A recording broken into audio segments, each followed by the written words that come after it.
Welcome back. When you're using a course platform or even your own sales pages, you typically will have control over the first page a customer will see when they make payment. And as is the case here in the Teachable course platform, you can customize a thank you page or you can send people to a custom URL where you have control over the look and feel of what is going to be on that page.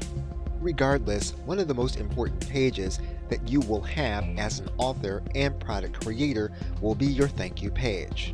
Since this is where all of your customers will come once they have made a purchase, this is your opportunity to show them everything that you have available.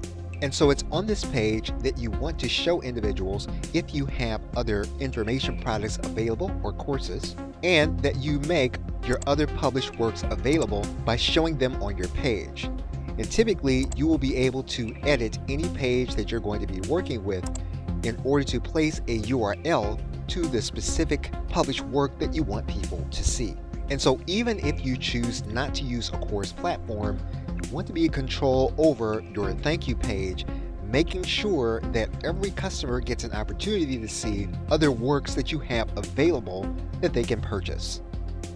Okay, so with that, thanks, and I will see you in another video.